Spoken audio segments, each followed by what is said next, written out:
Amis internautes, bonjour. Aujourd'hui, nous allons voir la taille des groseilliers.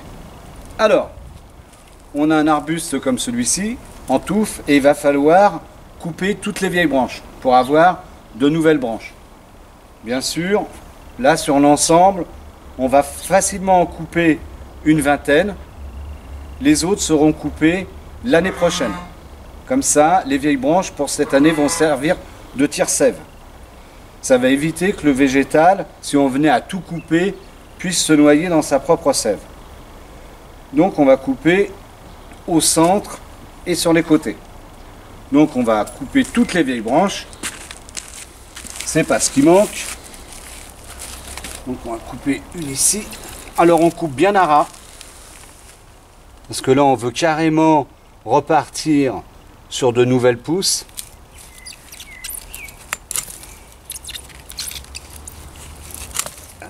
Chose. Voilà.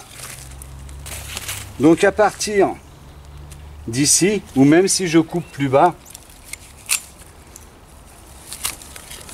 voilà, la nouvelle pousse va sortir directement soit de terre, ou si j'avais laissé un petit peu plus de bois, serait parti directement de la coupe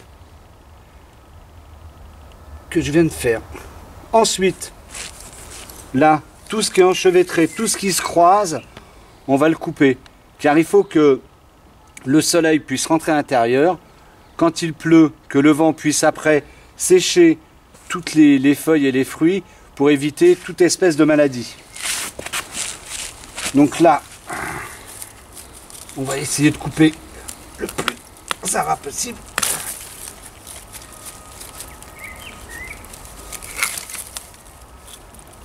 C'est pas évident quand il n'y a pas trop de place. Puis en même temps, ça nous permet de couper aussi tout le vieux bois. C'est bien.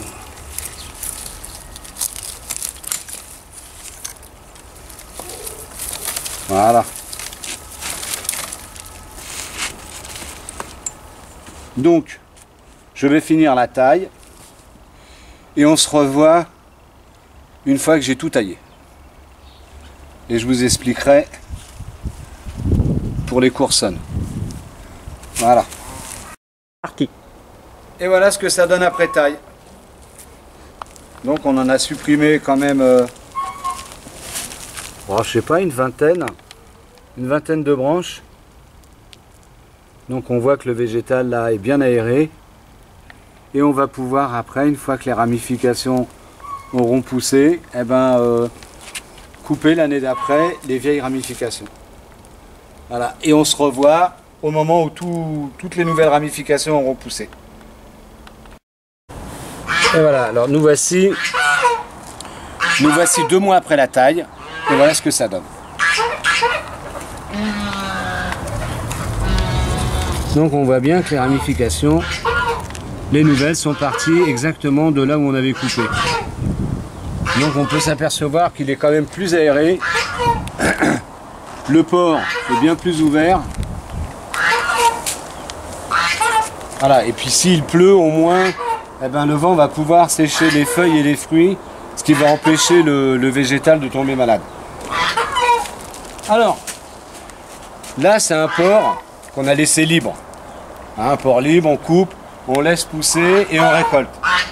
Par contre, vous, si vous le désirez, ce qu'on peut faire, c'est garder qu'une seule branche, tailler les coursonnes sur les côtés à 2 yeux et avoir une tige qui va porter toutes les petites grappes de groseille.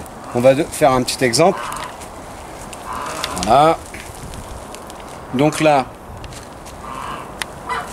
on a une branche qui est là, d'accord. Sur les côtés latéraux, ce sont les coursonnes, on le voit, qui donnent les fruits. Ici. Donc celle-ci, on n'y touche pas, elle est parfaite. Ce qu'il va juste falloir faire, c'est empêcher que du bois grandisse. Donc on va couper comme là. Voilà. On coupe là, à 2 yeux. Et on fait ça sur toute la longueur de la branche. Donc vous allez avoir une branche qui aura une multitude de coursonnes, du bas jusqu'en haut. Donc là, ça va être un port maîtrisé et non plus un port libre. Voilà. Maintenant, vous savez tout sur la taille du groseillier à grappe. Eh ben, bonne culture et bon travail. Merci.